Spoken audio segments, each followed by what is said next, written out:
محمد عبدك ونبيك ورسولك النبي الأمي وعلى آله وصحبه وسلم تسليما بقدر عظمة ذاتك في كل وقت وحين. أما بعد، قال المؤلف رحمه الله تعالى ونفعنا بعلومه وأمدنا ببركاته في الدارين. لا تتعدى نية همتك. Itu ya.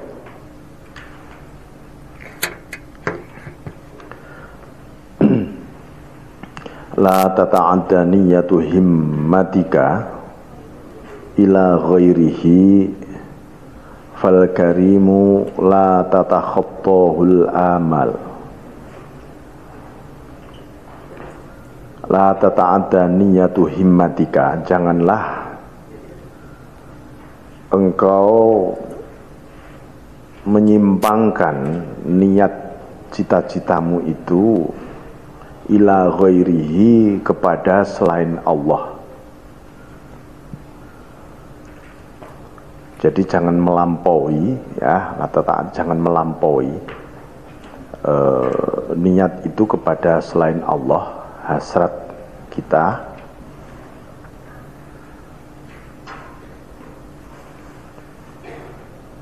Ini maknanya tujuan, cita-cita, hasrat, niat, kehendak, tekad itu yang menuju kepada Allah. Jadi niat itu kenapa ini disebut kok oleh Ibnu Athaillah niat gitu ya, bukan kehendakmu atau tujuanmu, tapi niat.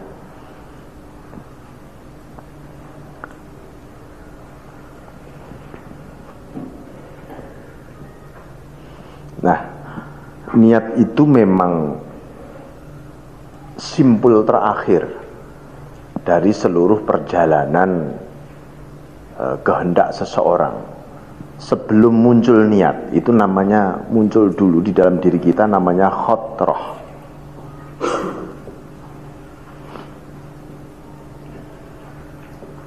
Khotroh itu intuisi.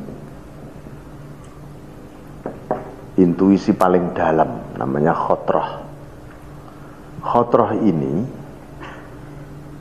berkembang menjadi iradah.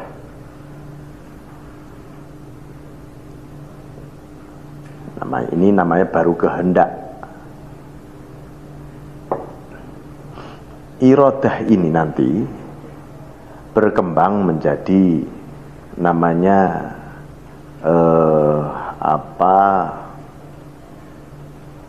himmah.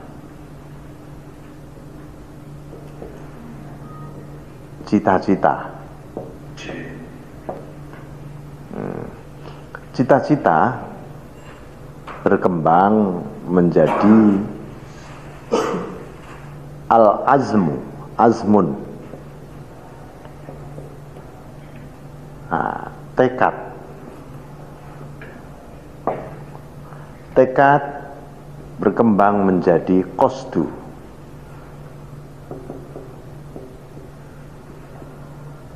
Meraih tujuan.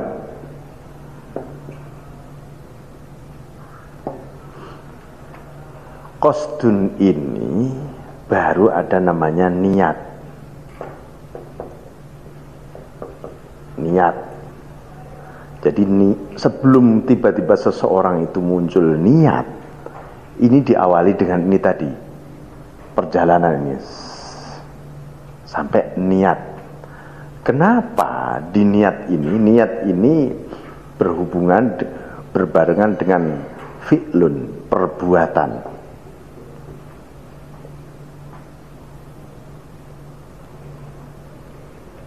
Niat adalah satu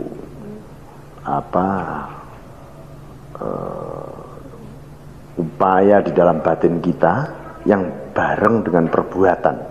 Jadi kalau orang niat sholat itu nawaitunya kan bareng dengan awal perbuatan Allahu Akbar. Ini. Persoalannya khotroh ini, dari khotroh ke iradah, ke himmah, ke azm, ke qasdu, ke niat ini banyak sekali cobaan dan godaan. Ya, banyak sekali. Karena itu pada tingkat khotroh saja, intuisi ini ada macam-macam. Ada intuisi malaikat,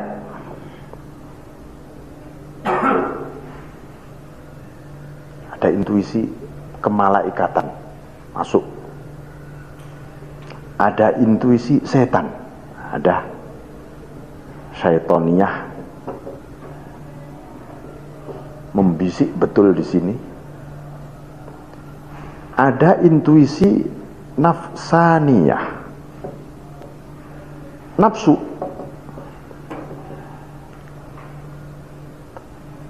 Ada intuisi, ini yang paling positif cuma satu ini, dua lah, yang minimal malaikat atau ini robbaniyah.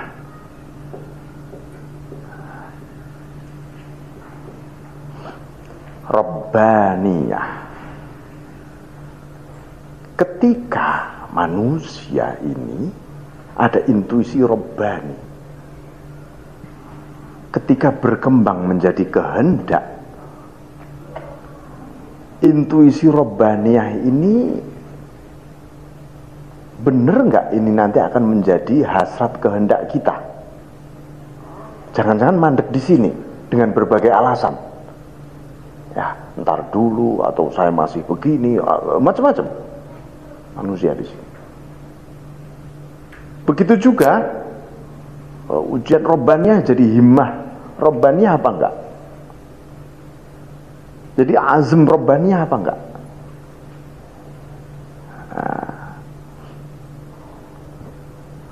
Begitu juga ini setan itu, misalnya ada bisikan setan, masuk di irodah, bisa kita hentikan nggak di irodah ini, intuisi setan ini? Di stop di sini bisa nggak? Sampai ini nanti menjadi niat nawaitu. Nah, nawaitu ini oleh beliau Ibnu Athaillah, la tata'adda niyatu himmatika ila ghairih. Ketika niat ini perjalanan intuisi sampai menjadi niat, jangan sampai kepada selain Allah, benar-benar lillahi ta'ala.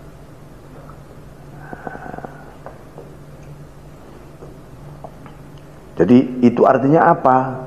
Khotroh, iradah, himmah, azm, qasd, niat menuju kepada Allah. Sudah harus begitu sejak dari awal. Nah, dari sini sebenarnya berarti apa? Allah lah sebagai yang menjadi tumpuan lah. Ya, Allah itu menjadi tumpuan. Ketika Nabi Yusuf alaihissalam keluar dari penjara, beliau mengatakan hasbi min dunyakum dini wa hasbi min dini rabbi. Cukuplah bagiku seluruh dunia yang ada ini, bahwa bagiku adalah agama demi agama. Tapi cukuplah yang dalam membela agama ini adalah Tuhanku yang aku tuju. Ini maksudnya apa? Beliau tidak tergoda oleh apapun, tidak terpesona oleh apapun di situ. Bahwa apapun dunia yang dia, walaupun beliau kemudian menjadi seorang presiden, perdana menteri waktu itu, tapi sama sekali hatinya tidak nyantol di sana. Karena demi agama, dan di dalam agama ada Tuhan di situ. Ini. Begitu juga bi Khalilillah Ibrahim alaihissalam itu qala wa huwa fil manjanik. Begitu juga Nabiullah Ibrahim alaihissalam ketika di ujung di atas manjanik itu hendak dibakar waktu itu, hasbi min su'ali ilmuhu bihali. Cukuplah bahwa permohonanku adalah bahwa Allah tahu, maha tahu kondisiku sebenarnya itu. Hatta laqad qala Syekh Abdul Abbas Al-Mursi fi qoulihi ta'ala wa Ibrahim alladzi waffa. Dan Nabiullah Ibrahim yang telah berselaras memenuhi. Maksudnya apa? Hasbi Allah. Hasbi Allah. Nah, cukuplah bagiku Allah. Kenapa? Fal karim la tatakhattahul amal. Allah yang maha mulia, maha murah, maha dermawan Allah itu la tatakhattahul amal, tidak akan pernah terbatasi apapun oleh jangkauan orang-orang yang mencoba menjangkau melalui pikiran, melalui apanya dan seterusnya. Maksudnya apa? Bahwa Allah itu nggak terhingga itu. Jadi kita ini memang tidak punya sedikit pun peluang untuk menghasratkan diri kita kecuali kepada Allah. Wong di mana-mana Allah. Kok kita menengok ke yang lain ini, Allah itu nggak terhingga, la tatakhaddul amal itu. Yaqulullahu ta'ala dalam hadis qudsi disebutkan, abdi ja'alni makana hammika akfuka kulla hammik. Hai hambaku, jadikan diriku adalah tempat hasratmu, maka aku akan mencukupi semua hasratmu. Ma kunta bi fa anta fi mahallil qurbi, sepanjang engkau bersamaku maka engkau berada di dalam posisi dekat denganku. Wa ma kunta bik fa anta fi mahallil bu'di, kalau engkau bersamamu bukan bersamaku, bersama dirimu sendiri, sebenarnya engkau sedang jauh dariku. Nah, kita ini sering jauh dari Allah hanya melihat diri kita. Kalau kita melihat diri kita, melihat nasib kita, kemudian begitu. Tahu-tahu sebenarnya kita sedang jauh. Nah, fakhtar li nafsik, maka pilihlah. Nah, pilihlah. Kamu pilih yang mana maksudnya bagi dirimu. Oleh sebab itu Ibnu Athaillah Sakandari melanjutkan, la tarfa'anna ila ghairihi hajatan huwa muriduhu alaik fa kaifa yarfa'u ghairuhu makana huwa lahu wadi'an.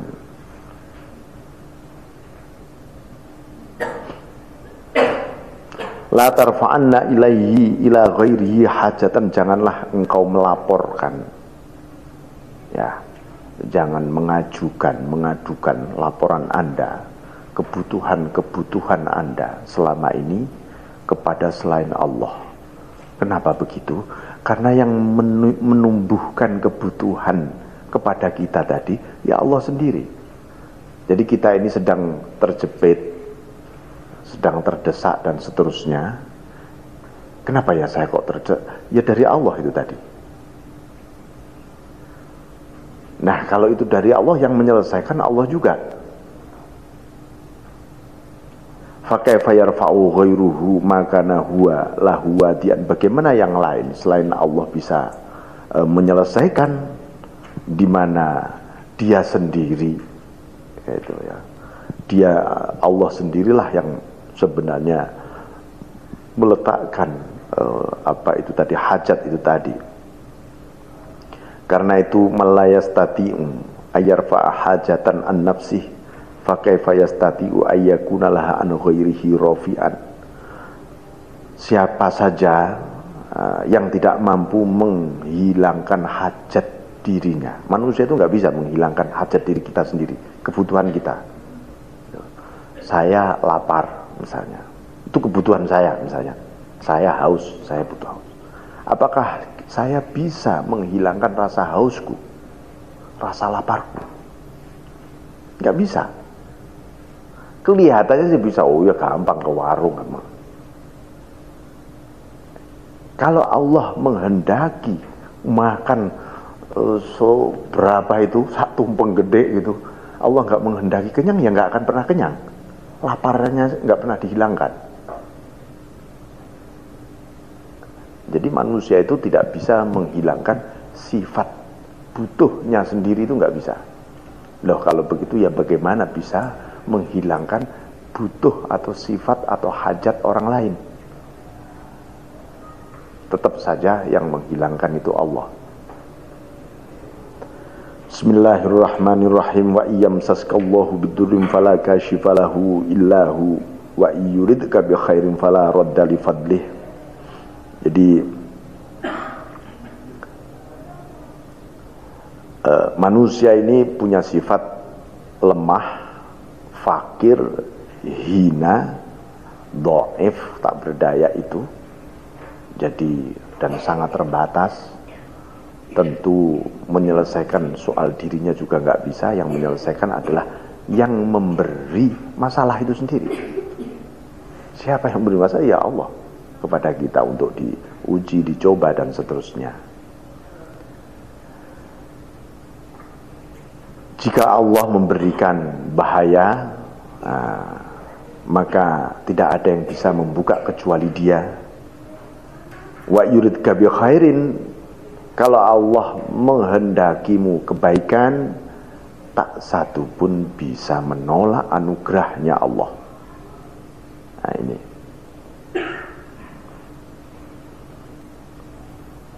Wa yamsaska bi khairin fa huwa ala kulli syai'in qadir, kalau Allah memberikan kepadamu kebaikan, Allah itu maha kuasa atas segalanya. Wa huwal qahiru fawqa ibadihi, Allah lah yang maha memaksa di atas segala hambanya. Ya, wa huwal hakimul khabir, dialah yang maha bijaksana dan maha waspada. Karena itu sebagian para arifin ketika di dalam situasi mukasyafah, beliau ada satu ungkapan dikatakan kepadanya, qila li fi yaqdhatin kan naum au naumin kal yaqdhah, antara tidur dan tidak tidur, antara sadar dan tidak nih, kata beliau. Tiba-tiba ada yang berkata kepada saya, la tubdina faqatan ila ghairi fa'udha'ifuha alaik, jangan kau tampakkan deritamu kepada selain aku, maka aku malah akan melipat gandakan derita itu sendiri. Mukafa'atan bisu'i adabika wa khurujika nahadika fi ubudiyatik, ini sebagai balasan atas su'ul adabmu yang buruk kepadaku, dan engkau keluar dari batasmu di dalam ubudiyahmu. Kita ini punya sifat ubudiyah yang saya sebut tadi, fakir, hina, lemah, tak berdaya. Kalau kita itu sama-sama berenang di laut, sama-sama nggak bisa berenang, artinya kita terlempar di laut, sama-sama nggak bisa berenang. Kalau kita minta tolong kepada orang yang nggak bisa berenang di situ juga, dua-duanya malah tenggelam. Itu. Jadi saya pernah punya pengalaman itu, pengalaman waktu kecil. Adik saya itu kejegur kolam, ceritanya kolam tempat ikan gitu di belakang rumah. Masih kecil, kita sama-sama kecil gitu. Karena spontan saya lihat adik saya tenggelam, saya lompat aja. Nggak tahunya bahwa saya nggak sadar kalau saya ini nggak bisa renang. Rupanya dua-duanya ketenggelam gitu. Untung ada anak pondok yang lewat gitu, ditolong dua-duanya. Jadi manusia itu punya sifat tak berdaya, lemah, termasuk alpa, bahwa dirinya nggak mampu, dia sendiri juga alpa manusia. Seperti situasi seperti itu. Innama talaituka bil faqah litafza'a minha ilayya wa tafarragha biha ladayya wa tawakkal fiha alayya. Sabaqtuka bil faqah litasira dhahaban khalisan fala tazifa ba'da sabaq wasammatka bil faqah wa hakamtu li nafsi bil ghina fa in wasal taha bi wasal tuka bil ghina wa in wasal taha bi ghairi qata'tu anka mawada ma'unati wa hasimtu asbabaka min asbabi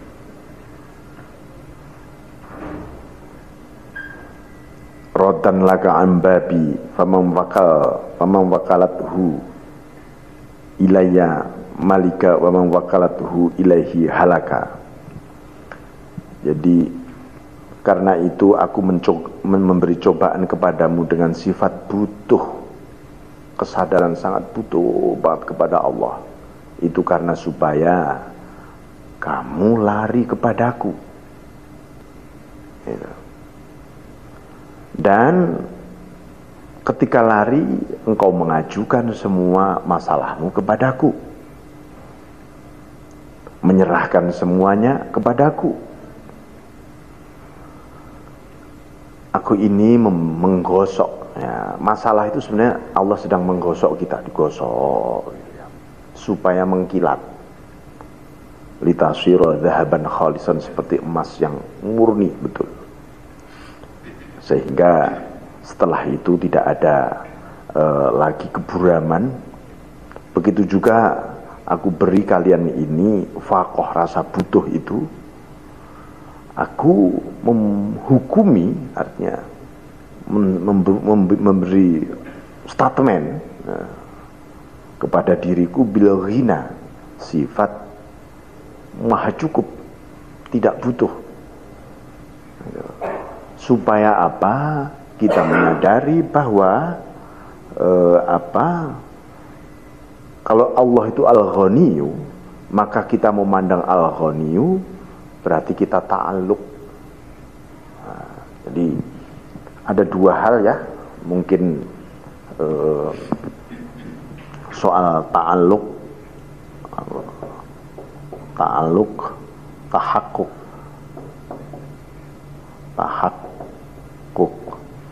Ta'alluq ini bergantung.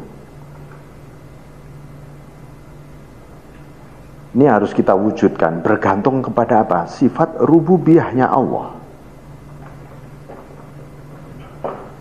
Allah maha mencukupi.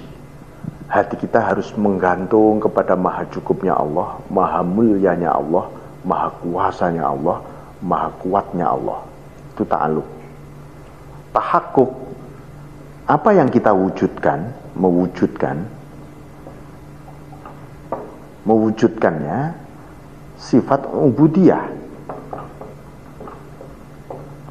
Sifat ubudiyah ya kebalikan dari rububiyah, bahwa sifat ubudiyah itu yang harus kita wujudkan, bahwa kita ini fakir, hina, tak berdaya dan tak mampu. Itu tadi, itu yang harus kita wujudkan. Kita tidak boleh mewujudkan sifat rububiyah, aku mampu, aku berdaya, aku mulia. Itu yang nggak boleh. Itu baju-bajunya Allah, itu nggak boleh kita pakai.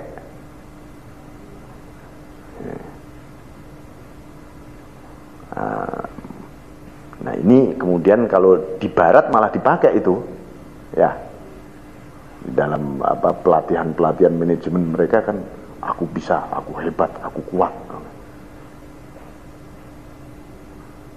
Itu baju-baju rububiyah malahan. Nah, nanti orang malah terhijab, terlempar dirinya dari Allah. Bismillahirrahmanirrahim. Fa in wasal tahabi, kalau Anda menyambungkan faqah itu kepadaku, maka wasal tuka bil ghina, aku menyambung dirimu dengan sifat maha cukupku. Jadi begitu kita ini butuh, ya Allah, mohon ya Allah, Allahumma aduh Gusti, gitu ya. Itu yang datang karena kita butuh, ya maha cukupnya Allah yang datang. Kamu butuh apa? Apa saja sudah. Aku maha mencukupi, maha kaya, maha segalanya. Wa in wasaltaha Bi ghairi qata'tu anka mawadda ma'unati, kalau engkau membawa sifat butuhmu itu kepada selain aku akan putus darimu apa? Mawadda ma'unati, esensi pertolonganku. Lalu aku hambat rangkaian sebab-sebab itu dari diriku, karena itu sebagai penolaanku terhadap dirimu dari pintuku. Karena itu siapa yang menyerahkan itu kepadaku, dia akan mendapatkan. Dan siapa yang menyerahkan itu kepada selain diriku, malah dia akan hancur.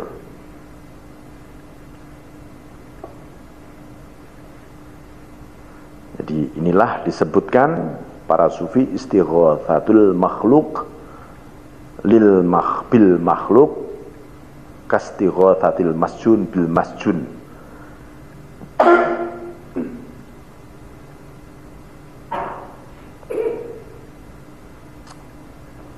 Orang menggantungkan pertolongannya kepada sesama makhluk itu sama dengan orang yang dipenjara minta tolong kepada sesama orang yang dipenjara. Nah, di sini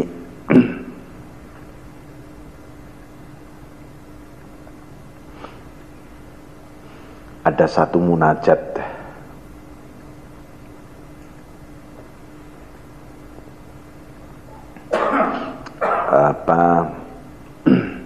dari Syekh Abdul Hasan Asyadzili. Beliau mengatakan, ya isat min naf'i nafsi li nafsi fa kaifa la ay'as min naf'i ghairi laha wa rajatullah li ghairi fa kaifa la arjuhu li nafsi. Sungguh akan sangsai putus jika aku memanfaatkan diriku untuk diriku. Bagaimana aku tidak putus memanfaatkan yang lain untuk kepentinganku? Aku memohon kepada Allah untuk selain diriku. Bagaimana aku tidak memohon kepada Allah bagiku? Nah.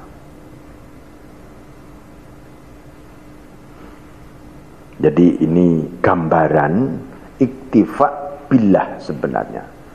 Merasa cukup billah kepada Allah, dan hanya Allah yang disebut segala tumpuan. Merasa mencukupkan kepada Allah itu menumpukan segalanya itu kepada Allah. Kepada Allah. Jadi karena apa? Ini untuk meyakini an-nadharu li kamali wasfih wal jamil la yaf'alu illa jamilan. Nah, jadi meyakini betapa sempurnanya sifat-sifat Allah. Sifat Allah itu kemudian tidak kita batasi. Allah itu maha mencukupi. Mencukupinya kira-kira sebatas ini, sebatas itu. Ya enggak. Tetap tak terhingga. Wal jamil la yaf'alu illa jamilan. Allah itu maha indah. Dia tidak berbuat kecuali dengan yang indah banget. Walaupun mungkin menurut kita, sebenarnya menurut hawa nafsu kita itu sebegitu kasar dan menyakitkan, ya. Tapi itu sesuatu yang sangat indah sebenarnya. Allah sendiri maha indah. Karena itu ilam tuhsin dhannaka bihi li ajli jamili wasfih hasin dhannaka bihi li wujudi mu'amalatihi ma'aka fahal awwadaka illa hasanan wahal asda ilaika illa minanan. Kalau engkau ya ilam tuhsin dhannaka belum bisa berhusnudzon, bersangka baik kepada Allah, karena Anda belum mampu memandang sifat indahnya Allah di balik apapun. Ya. Kalau begitu ya hasin zonnaka, hendaknya Anda husnuzon kepada Allah itu karena apa? Karena Allah masih mempekerjakan diri Anda bersamanya. Anda masih ditakdirkan bermuamalah dengan Allah, berinteraksi terus dengan Allah. Oh iya, berarti Allah masih peduli kepadaku. Husnuzon lagi ini, husnuzon lagi nanti kita kepada Allah. Wahal awadaka illa hasanan, bukankah tak ada yang lain bahwa Allah itu tidak mengembalikan kepadamu kecuali ya demi kebajikan yang kembali kepadamu. Wahal asda ilaika illa minanan, bukankah Allah menurunkan sesuatu itu kecuali sebagai anugerah kepadamu.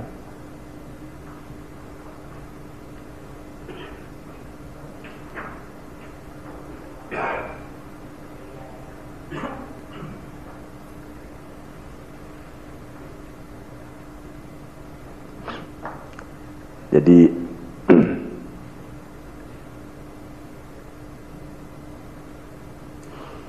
Abu Habibah Al-Badawi rahimallah mengatakan, ya, lam nara khairan qatu illa min rabbina. Saya tidak akan pernah memandang, artinya saya belum pernah memandang kebaikan kecuali bahwa kebaikan itu dari Tuhan kami. Famalana nukrahu liqa'a man lam nara khairan qatu illa minhu. Dan kami pun itu tak pernah membenci bertemu dengan orang yang tak pernah memandang kebaikan, kalau kebaikan itu dari Allah.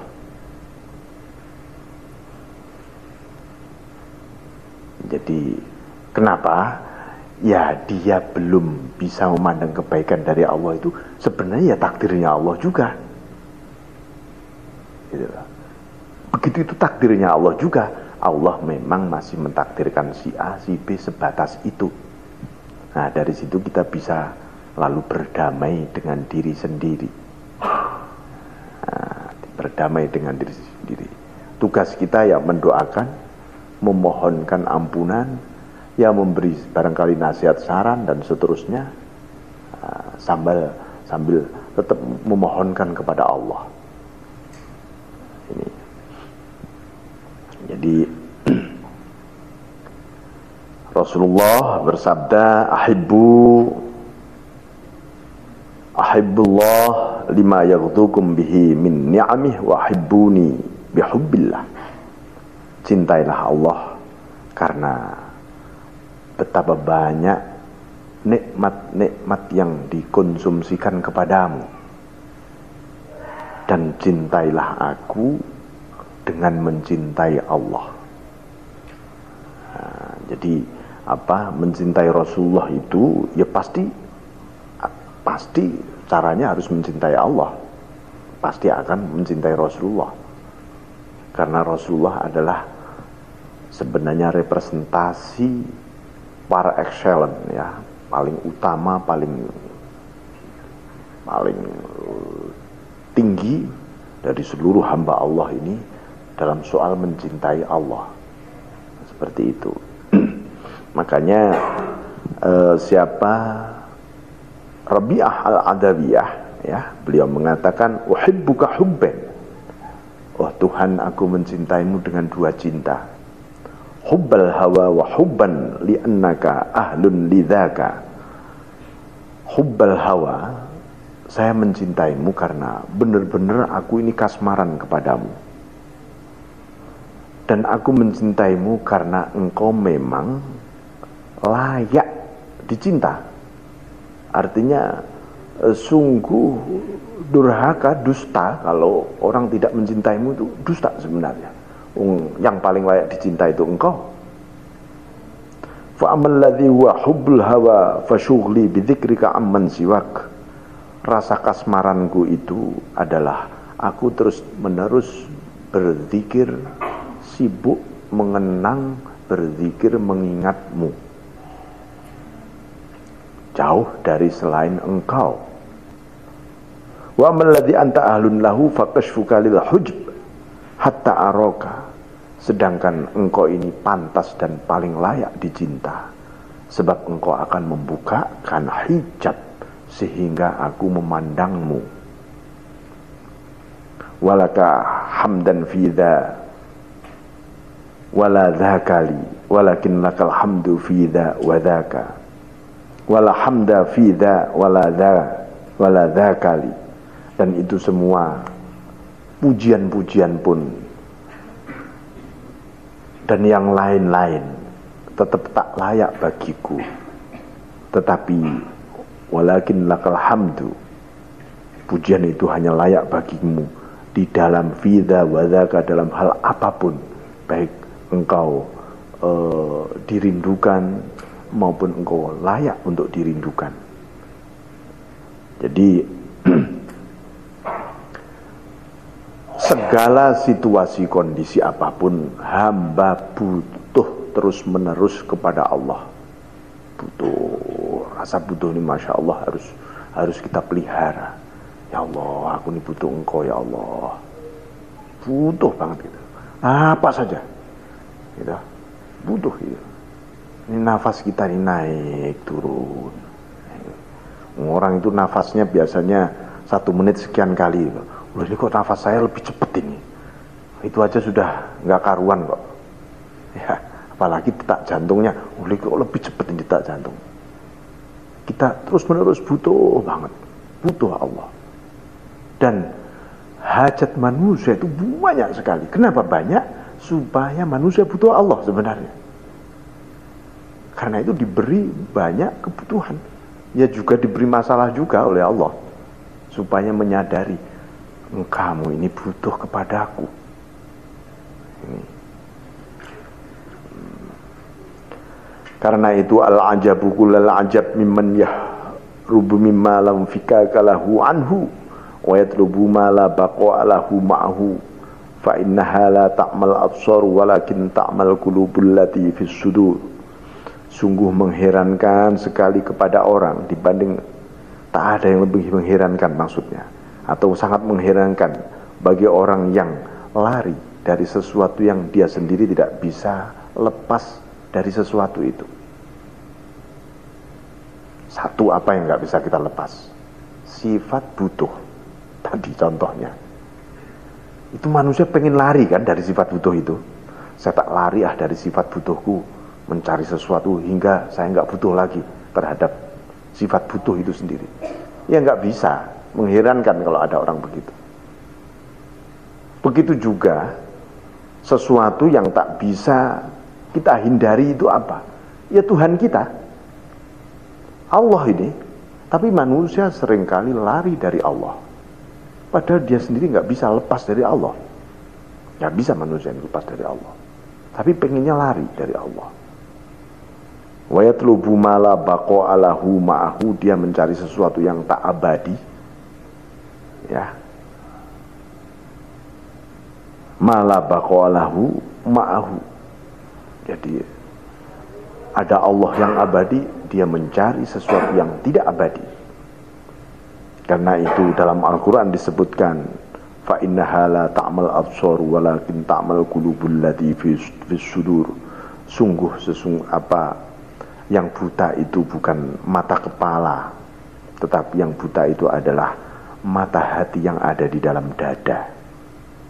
Nah, inilah gambaran betapa orang harus menjaga pandangan supaya mata hati kita tidak buta. Nah, butanya mata hati itu, kata Syekh Abdul Hasan Asyadzili, dalam 3 hal karakternya. 1, irsalul jawarih fi ma'asillah. Tanda-tanda ya ini. Orang kok mau buta mata hatinya itu dalam 3 hal. Dia membiarkan fisiknya untuk maksiat. Untuk maksiat kepada Allah. Itu salah satu karakternya. Yang kedua, wattama'u fi khalqillah. Dia sangat tomak, berharap-harap dari sesama makhluk.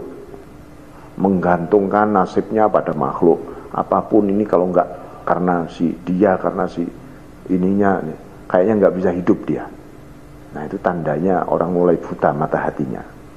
Wa tasannu' bi ta'atillah, dan tasannu' itu meremehkan taatnya kepada Allah. Allah maha ampun aja kok, itu misalnya. Jadi ya gampang lah gitu. Ibadah nanti juga bisa gitu, misalnya. Tasannu' gitu. Dalam taatnya kepada Allah, atau tadoyuk, tasannu' atau tadoyuk, menggampangkan.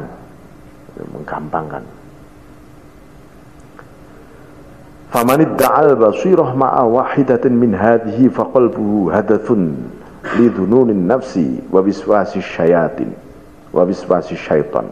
Siapa yang mengaku memiliki mata hati tetapi masih ada salah satu saja dari 3 hal tadi, ya, 3 hal tadi yang saya sebutkan, yaitu maksiat, tomak, tasannu', kok masih ada, maka sesungguhnya orang itu sedang terlempar karena hanya terpengaruh oleh asumsi hawa nafsu dan was-wasnya setan. Sampai sebegitu, apa setan maupun nafsu itu karena itu la tarhal min kaunin ila kaunin fatakuna kahimarir roha yasiru wal makanul ladhir tahala ilahi wal ladhir tahala anhu walakinir hal minal akwan ilal mukawin wa anna ila rabbika al muntaha. Janganlah engkau berjalan min kaunin ila kaunin, dari alam ke alam. Kita ini sudah hidup di alam, dan kita sendiri juga alam, pikiran kita sendiri juga alam. Karena itu perjalanan hidup ini jangan dari alam menuju alam. Misalnya gimana? Wah, cita-citaku hidup ini nanti enak, fasilitas tercukupi. Wah, nanti begini, nanti begini. Ini dari alam ke alam. Terus mikir lagi, nanti kalau di kuburan enak, katanya gitu. Di akhirat enak gitu. Dari alam ke alam ini namanya, Mas. Ini masih dari alam ke alam. Kahimarir rohaya siru wal makan ladzi tahala ilahu wal ladzi tahala anhu. Itu nanti seperti himar. Kalau di Arab sana himar itu untuk alat menggiling. Seperti kalau kita dulu sapi atau kerbau giling tebu itu diputer gitu ya. Jadi itu gilingannya itu muter itu biar sapi ya. Jadi si sapi itu berangkat sudah 2 jam, dia bilang perjalanan sudah jauh katanya. Nggak taunya ya muter aja di situ dia. Memang di situ dia. Nah kita ini kalau berjalan dari alam ke alam ya muter aja gitu. Perasaan kita sudah jauh. Saya ini sudah menembus alam apa atau apa gitu. Nggak taunya ya alam-alam juga.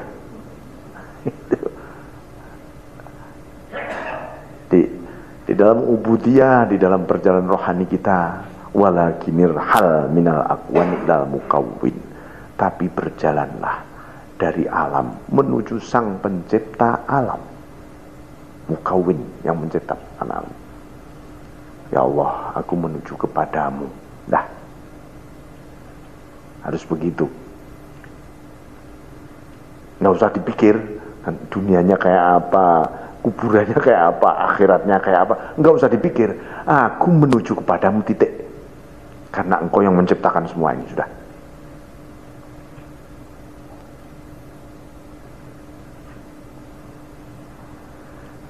Wa inna ila rabbikal muntaha, dan sesungguhnya kepada Tuhanmu lah segalanya, pangkal dari segalanya. Pangkalnya memang Tuhan. Cita-cita kita ya Allah itu sendiri. Wanzur ila qoulihi sallallahu alaihi wasallam faman kanat hijratuhu ila Allah wa rasulih, siapa yang hijrahnya kepada Allah dan Rasulnya, maka fa hijratuhu ila Allah wa rasulih, maka hijrahnya ya kepada Allah dan Rasul. Kemanapun kita pergi, kemanapun kita berada, di mana saja, tetap nawaitunya menuju kepada Allah, mengikuti jejak Rasul. Apapun pekerjaan, karir, usaha atau ya Allah, ini dalam rangka menuju kepadamu, mengikuti jejak Rasulmu ya Allah. Harus sudah begitu. Wa man kanat hijratuhu ila dunya yusibuha, siapa yang hijrahnya nawaitunya hanya cari dunia saja, diberi juga.